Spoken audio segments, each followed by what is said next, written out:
Hello friends, welcome to Naveen's kitchen. இன்றைக்கி நம்ம tea கடையில் கிடைக்கக்கூடிய சமோசா எப்படி செய்கிறதுன்னு பார்க்க போகிறோம். அதுக்கு முன்னாடி நம்ம சேனலை சப்ஸ்கிரைப் பண்ணலன்னா சப்ஸ்கிரைப் பண்ணிடுங்க. வாங்க வீடியோக்குள்ளே போகலாம்.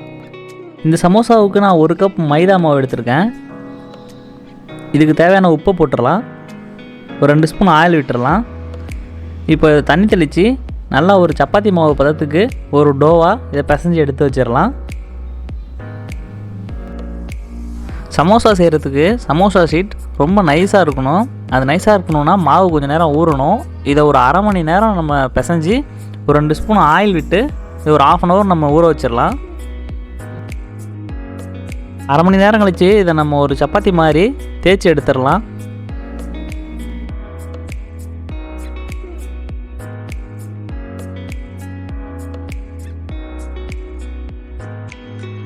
இந்த மாதிரி பேப்பர் மாதிரி தேய்ச்ச பிறகு இதை ஒரு ரெக்டாங்கிள் ஷேப்புக்கு வெட்டி எடுத்துக்கலாம். எந்த ஷேப்பில் வெட்டணும்னு வீடியோவில் பார்த்துக்கோங்க.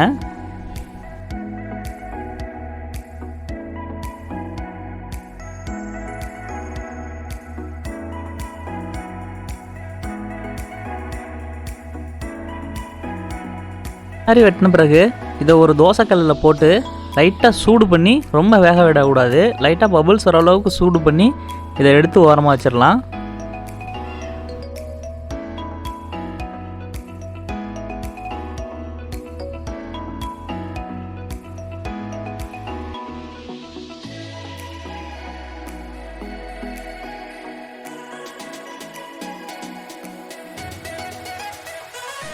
சமோசாவுக்கு ஷீட்ஸ் ரெடி ஆகிடுச்சு.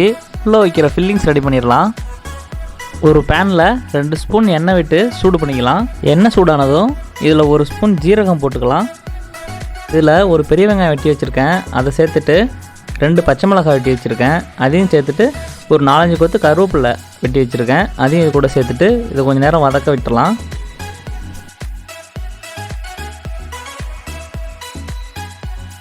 வெங்காயத்துக்கு தேவையான உப்பு போட்டுட்டு கொஞ்சமாக மிளகாத்தூளும் சேர்த்துக்கலாம். அவ்வளோதான். அந்த ஃபில்லிங்ஸில் நம்ம வேறு எதுவுமே சேர்க்க போகிறதில்ல. இதை மட்டும்தான் சமோசாவில் ஃபில் பண்ண போகிறோம். சமோசா போடுறதுல முக்கியமான ஸ்டெப்பு அதை கோன் ஷேப்பில் மடித்து கரெக்டாக போடுறது தான். வீடியோ நல்லா பார்த்து இதே மாதிரி கரெக்டான ஷேப்பில் சமோசாவை மடித்து அதுக்குள்ளே ஃபில்லிங்ஸ் வச்சு எடுத்து வச்சுருங்க.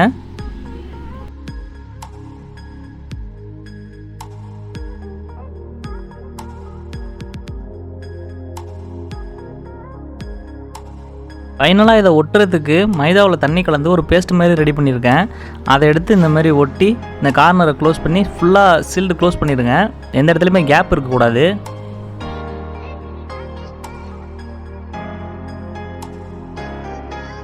இப்போ ஒரு கடாயில் எண்ணெய் விட்டு சூடு பண்ணிக்கலாம்.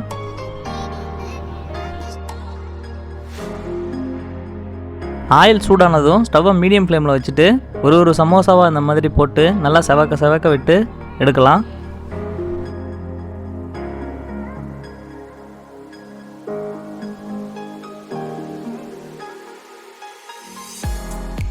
சமோசா இந்த அளவுக்கு பொரிஞ்சு வந்தால் போதும், எடுத்து நம்ம பிளேட் பண்ணிடலாம். அவ்வளோதான் ஃப்ரெண்ட்ஸ், ரொம்ப கிறிஸ்பான டீ கடை சமோசா ரெடி ஆயிடுச்சு. இந்த ரெசிபி உங்களுக்கு பிடிச்சிருந்தா நம்ம சேனலை சப்ஸ்கிரைப் பண்ணிவிட்டு உங்கள் ஃப்ரெண்ட்ஸுக்கு ஷேர் பண்ணுங்கள். நெக்ஸ்ட் ஒரு நல்ல ரெசிபியோட உங்களை வந்து பார்க்குறேன். தேங்க்யூ.